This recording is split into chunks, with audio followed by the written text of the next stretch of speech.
Hi, my name is Mike. I'm a professor for social work management, and you are listening to Managing Around, the bi-weekly podcast about social science, culture, and management. Managing Around is part of the Talk About Organizations podcast network, a community resource and discussion platform for key ideas in management and organization studies, which is supported by our listeners. The internet has been disrupting the education sector since its advent and continues to do so. From the Open University to massive online open courses, also known as MOOCs, and now open educational resources, the World Wide Web has been empowering teachers and students alike for many years. In the midst of a global pandemic, the teaching profession has had to adapt, shifting near seamlessly to remote teaching and/or hybrid teaching. Educators had to and still have to learn the lessons, such as how to build a community in the virtual classroom and how to create new teaching material that meets students' learning needs. By and large, open educational resources are another tool in the armoury of teachers and students alike. In this episode, I will make you familiar with the relatively new type of teaching resources. We will start with the question of what open educational resources are, how useful they are, and why you should create your own. Last but not least, we will get you started creating your first open educational resources. First things first, we start with the question, what are open educational resources? Open educational resources, or OERs, are exactly what they sound like, typically taking the form of higher educational textbooks that are freely available to use on the internet. The basic idea behind open is this.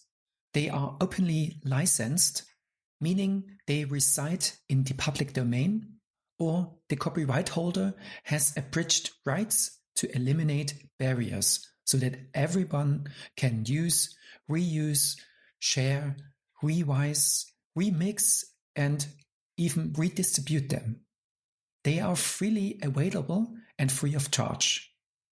Whilst it might seem daunting to be tasked with creating one of these, there are various initiatives such as the Rebus Community Guide that have made it as easy as possible for edits to plan, create, and publish open educational resources for the benefit of students and themselves too.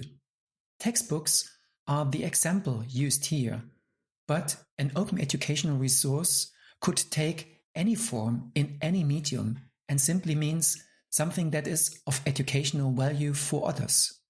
This ever-increasing body of material often contains a Creative Commons license, which is one of the various public copyright licenses that enable the free distribution of OERs. So, what are OERs useful for? Open educational resources help to improve student learning and increase access to teaching and learning resources. They can lead to more personalized learning experiences for learners. Further, OERs give faculty the ability to customize course material, textbooks, graphics, audio and video files, or any other sort of material instead of being bound to the traditional one-fits-all model. Why should you create your own open educational resources? Well, why not? If you know that as an educator, you could be doing more to help students around the world by creating an easy, accessible, and valuable resource, you should go ahead and do it. Leading educational institutions know creating an open resource that can be used, adapted, and enjoyed is a key part of the so-called educational leadership. It is rewarding for content, marketing, and branding. Whilst you cannot profit directly from authoring such resources, this is an opportunity to join a global community of like-minded educational professionals who want to help students meet their educational goals. Similarly, your OERs will not just help your students, but could provide vital guidance and direction to yourself and other instructors and educators who can then benefit from the details of your thoughts in a meaningful blueprint of narrative. Well, this brings us to our second part of this podcast today, how my journey to the OER has begun.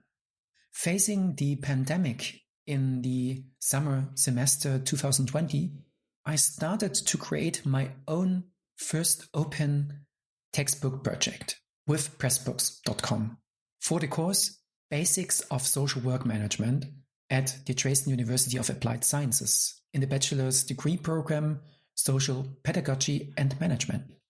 In this course, students learn how to apply economic fundamentals to the management of social work organizations.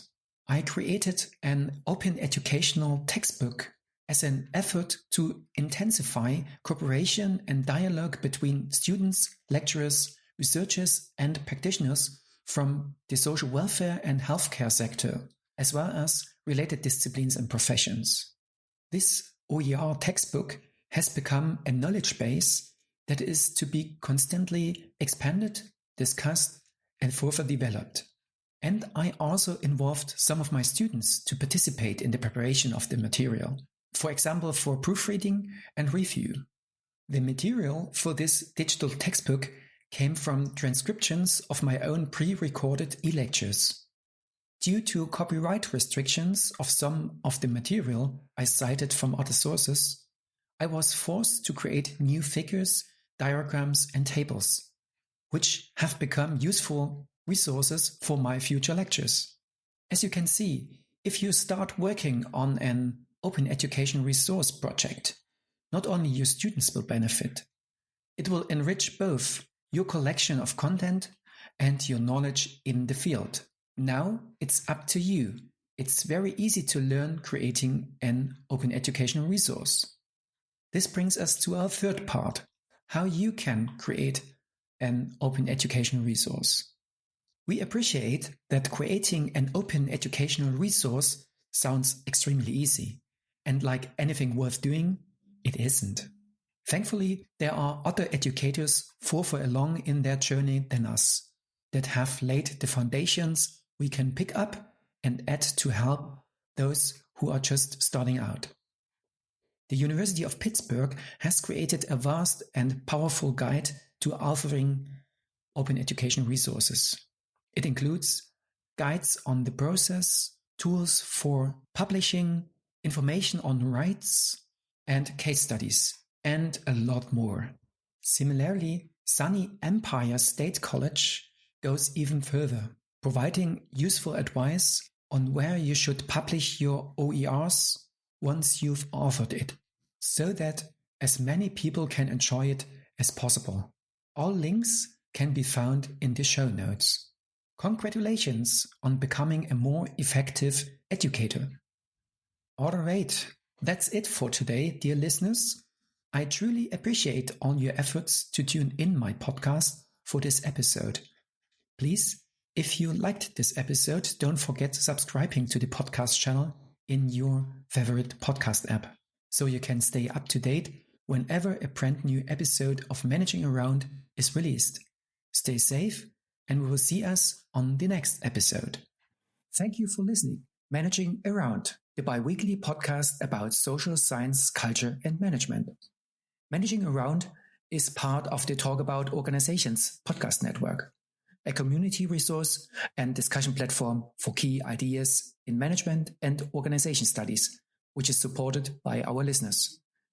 If you liked this episode, please leave a review on your favorite podcast website.